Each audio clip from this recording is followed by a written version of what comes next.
তো 200 টাকা দিয়া বাবু সকালবেলা এই কুলারটা কিনছে। তো কেমনে 200 টাকা দিয়া কিনছে এটা দেখাইতেছি। এই কুলারটার লগে একটা গিফটও আছে।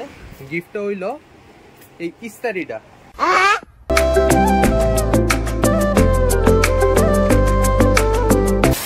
WhatsApp everyone, guys it's me Debjit, welcome back to my channel mister Dev blogs. তো ওখানে বাজে দুপুর প্রায় 2:30টার মতো। তো দোকান আগে এলাম বাড়ি থেকে দোকানের মধ্যে।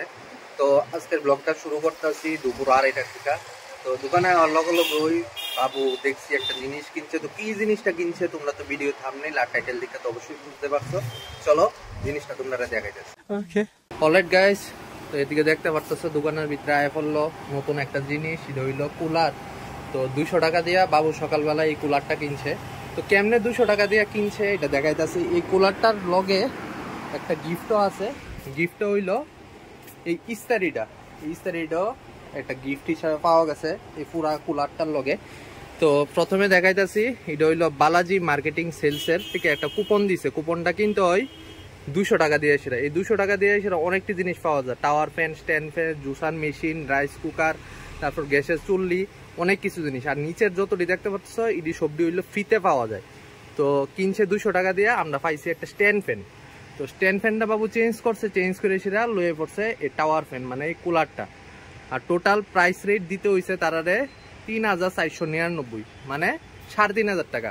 তো 3,500 টাকা দিয়ে সেটা আমরা দুইটা জিনিসই পাইছি। তো সর্বপ্রথম আমরা প্রথমে এই কুপনটা কিনতে হয়েছে 200 টাকা দিয়ে। তো ওভারঅল ভালোই লাভ হয়েছে, কারণ এই টাওয়ার ফ্যানটার দাম হইলো প্রায় 8,000 টাকার মতো। আর এই যে ইস্তারিটা আছে, ইস্তারির রেটটা হইলো প্রায় দেখাইতেছে এদিকেই আছে 899, মানে 900 টাকার মতো। মানে 8,500 টাকার জিনিস আমরা পাইছি 3,500 টাকা দিয়ে সেটা। তো আমরা গুলবাজারের মধ্যে সকালবেলায় এই মার্কেটিং ম্যানেজারের লোকটা আইসলো। অনেক দোকানদারই কিনছে, অনেক দোকানদারই মোটামুটি ভালো রেঞ্জের জিনিস পাইছে। তো মোটামুটি ভালো কুলিং হয়। আর এটার লগে একটা রিমোটও দিছে। রিমোটটা যিনি কই রাখছে বাবু খুঁজে পাইতাছি না। তো মোটামুটি ভালো জিনিসই পাইছি। আর 1 বছরের ওয়ারেন্টিও দিছে। তো দেখা যাক 1 বছর পর্যন্ত কেমন চলে এটা। তো গাইস এই জায়গাটার মধ্যে কিছু চেঞ্জেস হয়েছে। ক্যাশ বাক্সটা সরাইয়া বাবু এদিকে লয়ে পড়ছে। আর এই যে ছোট টেবিলটা আসলো, টেবিলটা এই জায়গাটার ভিতরে রাখছি। আর নিচে সবটি ডোনা বাটি দিয়ে রাখছি। এদিকে হইলো কন্টেনার বাটি দিয়ে রাখছি। এদিকে মিষ্টির পাতিল দিয়ে আছে, এদিকে বিয়ের ডালা দিয়ে আছে সবটি। তো গাইস দেখতে পাচ্ছ এটা হইলো আমার দোকান। আর এদিকে মালা টালাটি সবটি গুছায় রাখছি। আর এদিকে হইলো পাতিল টাতিল মানে মাটির পূজা পার্বণের জিনিস। এদিকে হইলো পাটি আর থাল দিয়ে টাইকা রাখছি, কারণ এটি হইলো কলা পাতার তাল, সবুজ কালারের। এটি রোদ্রে হিটা জ্বলা জায়গা। আর এদিকে জিনিসটি ঠিক করে গুছায় রাখছি এখন। গাইস এটা হইলো আমার দোকান। আর আমার দোকানের পাশে হইলো সুমনের দোকান। উপরে নামটা দেখা যাচ্ছে না, মহাদেব ফল ভান্ডার দিকে ছিল।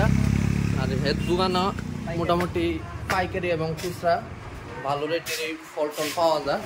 আর এদিকে দেখতে পাচ্ছি নতুন আম আইছে, আঙ্গুর। এদিকে আছে মালটা, আপেল। আর সামনে হইলো তরমুজ। আর এটা হইলো সুমন। আর এদিকে কলাও পাওয়া যায়, এটা হইলো সময় কলা, এটা হইলো সফরি কলা। মোটামুটি ভালো জিনিস পাওয়া যায় তার দোকানে। ফল খুব রিজনেবল প্রাইসে।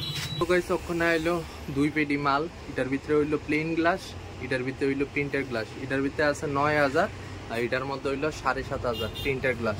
প্রিন্টার গ্লাসটা দেখতে ঠিক এইরকম, আর প্লেন গ্লাসটা দেখতে ঠিক এইরকম। এটার ভিতরে আছে 100টা গ্লাস, আর এটার ভিতরে আছে 50টা করে গ্লাস। কুলারটা তো এদিকে চলতেছে, আর ফ্যানটাও এদিকে চলতেছে। তো ফ্যানটারে ভাবদাছি এই জায়গার থেকে চেঞ্জ করে এই জায়গাটার ভিতরে লাগাবো।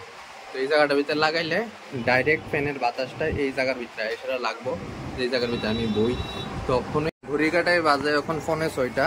আর দেখতে পারতেছে চারিদিকে অন্ধকারও হয়ে আছে গা, মানে সন্ধ্যা হয়ে আছে গা। তো ওখানে সামনে দিয়ে জল টল দিলাম। তো ওখানে ধূপটা দেবো, ধূপটা দিয়ে সেরা এরপর তোমরা লোক কথা হইতেছে। গাইস দোকানে বয়ে বয়ে বোরিং লাগতেছে, কারণ দোকানের বাইরে একটা মানুষ নাই। বুঝতেছি না আজকে বাজারটা এত বেশি ভালো না করে। তো লিগা চা খাইতেছি ওখানে, লিকার চা লেবু দিয়ে সেটা খাইতে ভালোই লাগতেছে। তো গাইস ওখানে রাত বাজে 8টা। তো দোকানে মালটালি সবই গুছাই লেছি। তো এখন যাইতেছি বাড়িতে। তো আজকে ব্লগটা এই পর্যন্তই থাক।